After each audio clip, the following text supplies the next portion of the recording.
¿Qué tal, amigos? Espero que se encuentren muy bien. El día de hoy quiero leerles el cuento de Edgar Allan Poe que se llama El barril de amontillado.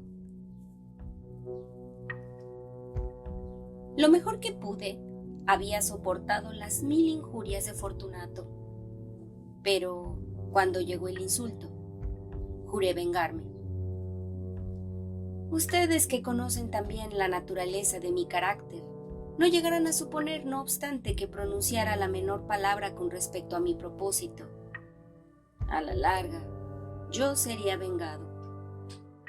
Este era ya un punto establecido definitivamente, pero la misma decisión con que lo había resuelto excluía toda idea de peligro por mi parte.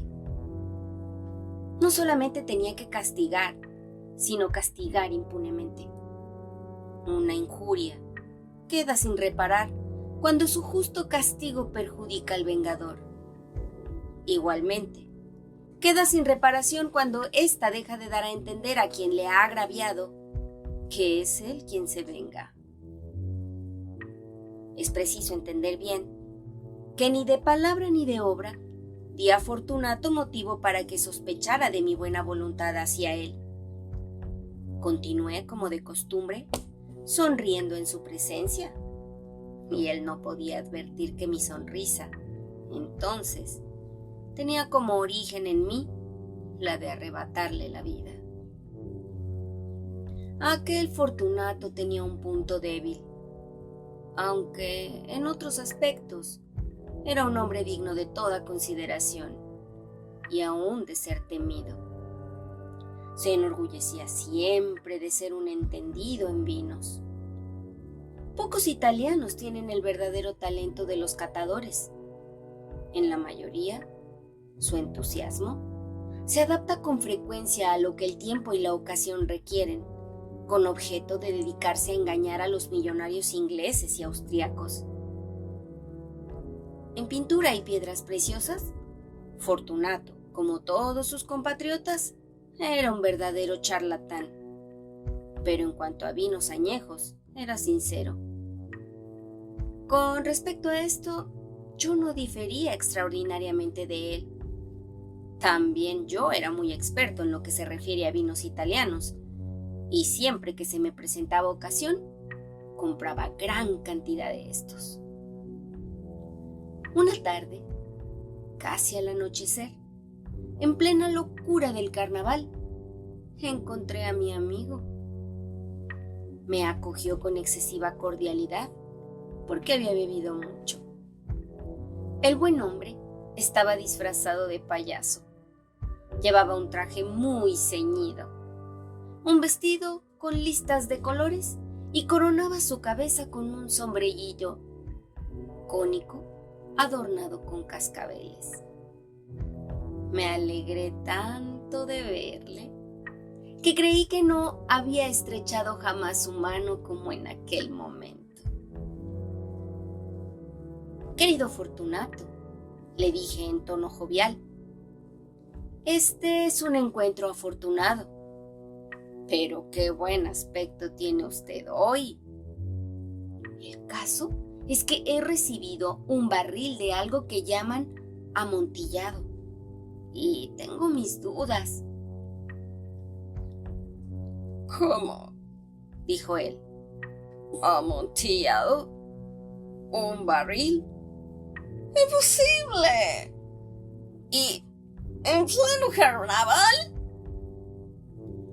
Por eso mismo le digo que tengo mis dudas, contesté, e iba a acometer la tontería de pagarlo como si te tratara de un exquisito amontillado, sin consultarle. No había modo de encontrarle a usted y temía perder la ocasión. ¿Amontillado? Tengo mis dudas. Amontillado, y he de pagarlo. ¿Amontillado? Pero, como supuse que estaba usted muy ocupado, iba ahora a buscar a Lucchesi. Él es un buen entendido, él me dirá. Lucchesi es incapaz de distinguir el amontillado del Jerez. Y no obstante, hay imbéciles que creen que su paladar puede competir con el de usted. Vamos allá. ¿A dónde? A sus bodegas. No, mi querido amigo, no quiero abusar de su amabilidad. Preveo que tiene usted algún compromiso. Lucchesi, no tengo ningún compromiso. ¡Vamos! No, amigo mío. Aunque usted no tenga compromiso alguno, veo que tiene usted mucho frío. Las bodegas son terriblemente húmedas. Están materialmente cubiertas de salitre. A pesar de todo, vamos. No importa el frío. Amontillado. Le han engañado a usted. Y Lucchesi no sabe distinguir el jerez del amontillado. Diciendo esto, Fortunato me cogió del brazo. Me puse un antifaz de seda negra y ciñéndome bien al cuerpo mi roquelaire, me dejé conducir por él hasta mi palazzo. Los criados no estaban en la casa. Habían escapado para celebrar la festividad del carnaval. Ya antes les había dicho que yo no volvería hasta la mañana siguiente, dándoles órdenes concretas para que no estorbaran por la casa. Estas órdenes eran suficientes. De sobra lo sabía yo, para asegurarme la inmediata desaparición de ellos en cuanto volviera a las espaldas. Cogí 2 antorchas de sus hacheros, entregué a Fortunato una de ellas y le guié, haciéndole encorvarse a través de distintos aposentos por el abovedado pasaje que conducía a la bodega. Bajé delante de él una larga y tortuosa escalera, recomendándole que adoptara precauciones al seguirme. Llegamos por fin a los últimos peldaños y nos encontramos uno frente a otro sobre el suelo húmedo de las catacumbas de los Montessors. El andar de mi amigo era vacilante y los cascabeles de su gorro cónico resonaban a cada una de sus zancadas. ¿Y el barril?, preguntó. Está más allá, le contesté. Pero observe usted esos blancos festones que brillan en las paredes de la cueva. Se volvió hacia mí y me miró con sus nubladas pupilas que destilaban las lágrimas de la embriaguez. ¿Salitre?, me preguntó por fin.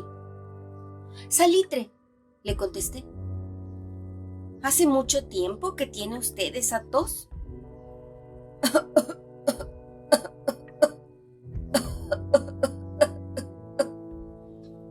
A mi pobre amigo le fue imposible contestar hasta pasados unos minutos. No es nada, dijo por último. Venga, le dije enérgicamente. Volvámonos. Su salud es preciosa, amigo mío. Es usted rico, respetado, admirado, querido. Es usted feliz, como yo lo he sido en otro tiempo. No debe usted malograrse. Por lo que a mí respecta, es distinto. Volvámonos. Podrá usted enfermarse y no quiero cargar con esa responsabilidad. Además, cerca de aquí vive Lucchesi. Basta. Esa tos crece de importancia. No me matará. No me moriré de tos. Verdad, le contesté.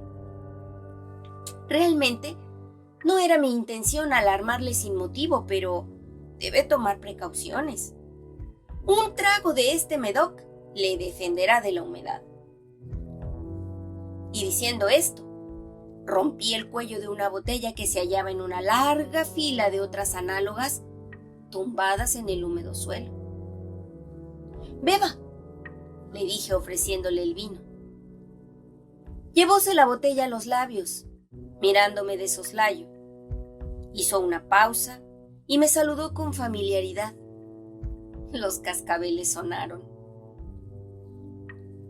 Bebo a la salud de los enterrados que descansan en torno nuestro. ¿Y yo? Por la larga vida de usted. De nuevo, me cogió de mi brazo y continuamos nuestro camino. Esas cuevas son muy vastas. Los Montresors, le contesté, eran una grande y numerosa familia. He olvidado cuáles eran sus armas. Un gran pie de oro en campo de azur. El pie aplasta una serpiente rampante cuyos dientes se clavan en el talón. Muy bien. Brillaba el vino en sus ojos y retiñían los cascabeles. También se caldeó mi fantasía a causa del Médoc. Por entre las murallas formadas por montones de esqueletos, mezclados con barriles y toneles, llegamos a los más profundos recintos de las catacumbas. Me detuve de nuevo. Esta vez me atreví a coger a Fortunato de un brazo, más arriba del codo. El salitre, le dije. Vea usted cómo va aumentando, como si fuera musgo. Cuelga de las bóvedas. Ahora estamos bajo el lecho del río. Las gotas de humedad se filtran por entre los huesos. Venga usted. Volvamos antes de que sea muy tarde. Esa tos. No es nada. Continuemos. Pero primero, echemos otro traguito de Médoc. Rompí un frasco de vino de The Grave y se lo ofrecí. Lo vació de un trago. Sus ojos llamearon con ardiente fuego. Se echó a reír y tiró la botella al aire con un ademán que no pude comprender. Le miré sorprendido. Él repitió el movimiento, un movimiento grotesco. ¿No comprende usted? No, le contesté. Entonces, ¿no es usted de la hermandad? ¿Cómo? ¿No pertenece usted a la masonería? Sí, claro. Usted, imposible. ¿Un masón? ¿Un masón? Repliqué. A ver, un signo. Le contesté, sacando de debajo de mi roquelaire una paleta de albañil. Se bromea. Y retrocedió unos pasos. Pero, en fin, vamos por el amontillado. Bien, dije guardando la herramienta bajo la capa y ofreciéndole de nuevo mi brazo. Se apoyó pesadamente en él y seguimos nuestro camino en busca del amontillado. Pasamos por debajo de una serie de bajísimas bóvedas. Bajamos, avanzamos luego, descendimos después y llegamos a una profunda cripta, donde la impureza del aire hacía enrojecer más que brillar nuestras antorchas. En lo más apartado de la cripta se descubría otra menos espaciosa. En sus paredes habían sido alineados restos humanos de los que se amontonaban en la cueva de encima de nosotros, tal como en las grandes catacumbas de París. 3 lados de aquella cripta interior estaban también adornados del mismo modo. Del cuarto habían sido retirados los huesos y yacían esparcidos por el suelo, formando en un rincón un montón de cierta altura. Dentro de la pared, que había quedado así descubierta por el desprendimiento de los huesos, veíase todavía otro recinto interior, de unos 4 pies de profundidad y 3 de anchura, y con una altura de 6 o 7.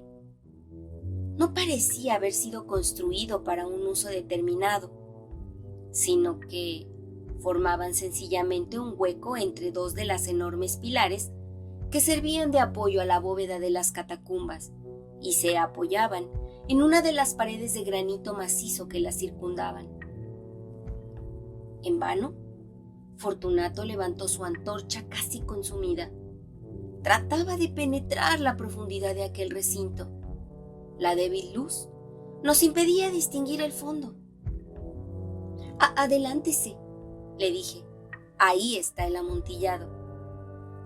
Si aquí estuviera Lucchesi. ¡Es un ignorante!, me interrumpió, avanzando con inseguro paso y seguido inmediatamente por mí. En un momento, llegó al fondo del nicho y al hallar interrumpido su paso por la roca, se detuvo atónito y perplejo. Un momento después, había yo conseguido encadenarlo al granito. Había en su superficie 2 argollas de hierro, separadas horizontalmente una de otra por unos 2 pies. Rodear su cintura con los eslabones para sujetarlo. Fue cuestión de pocos segundos. Estaba demasiado aturdido para ofrecerme resistencia. Saqué la llave y retrocedí saliendo del recinto. «Pase usted la mano por la pared», le dije, «y no podrá menos que sentir el salitre. Está en efecto muy húmeda. Permítame que le ruegue que regrese, ¿no? Entonces, ¿no me queda más remedio que abandonarlo? Pero debo antes prestarle algunos cuidados que están en mi mano». ¡El amontillado!, exclamó mi amigo, que no había salido aún de su asombro. «Cierto», repliqué, «el amontillado». Y diciendo estas palabras, me ataré en aquel montón de huesos a que antes he aludido. Apartándolos a un lado, no tardé en dejar al descubierto cierta cantidad de piedra de construcción y mortero. Con estos materiales y la ayuda de mi paleta, empecé activamente a tapar la entrada del nicho. Apenas había colocado el primer trozo de mi obra de albañilería, cuando me di cuenta de que la embriaguez de Fortunato se había disipado en gran parte. El primer indicio que tuve de aquello fue un gemido apagado que salió de la profundidad del recinto. No era ya el grito de un hombre embriagado. Se produjo luego un largo y obstinado silencio. Encima de la primera hilada coloqué la segunda, la tercera y la cuarta, y oí entonces las furiosas sacudidas de la cadena. El ruido se prolongó unos minutos, durante los cuales, para deleitarme con él, interrumpí mi tarea y me senté en cuclillas sobre los huesos. Cuando se apaciguó, por fin, aquel rechinamiento, cogí de nuevo la paleta y acabé sin interrupción las quinta, sexta y séptima hiladas. La pared se hallaba entonces a la altura de mi pecho. De nuevo me detuve y, levantando la antorcha por encima de la obra que había ejecutado, dirigí la luz sobre la figura que se hallaba en el interior. Una serie de fuertes y agudos gritos salió de repente de la garganta del hombre encadenado, como si quisiera rechazarme con violencia hacia atrás. Durante un momento vacilé y me estremecí. Saqué mi espada y empecé a tirar estocadas por el interior del nicho.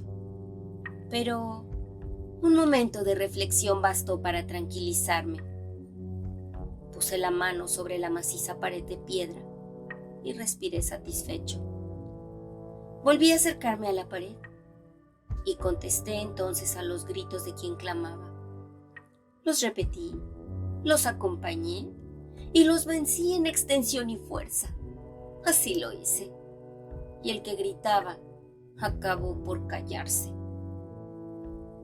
Ya era medianoche y llegaba a su término mi trabajo. Había dado fin a las octava, novena y décima hiladas. Había terminado casi la totalidad de la oncena y quedaba tan solo una piedra que colocar y revocar. Tenía que luchar con su peso. Solo parcialmente se colocaba en la posición necesaria. Pero entonces Salió del nicho una risa ahogada que me puso los pelos de punta. Se emitía con una voz tan triste que con dificultad la identifiqué con la del noble Fortunato. La voz decía: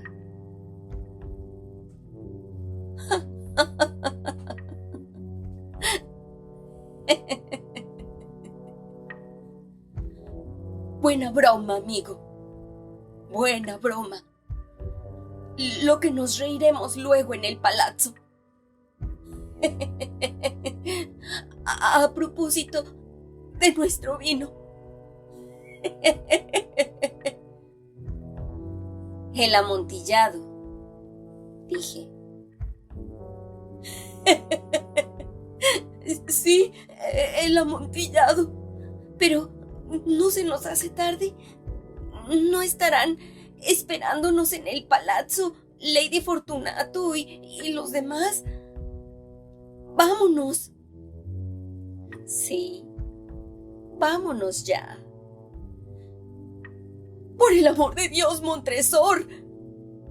Sí, por el amor de Dios. En vano me esforcé en obtener respuesta a aquellas palabras.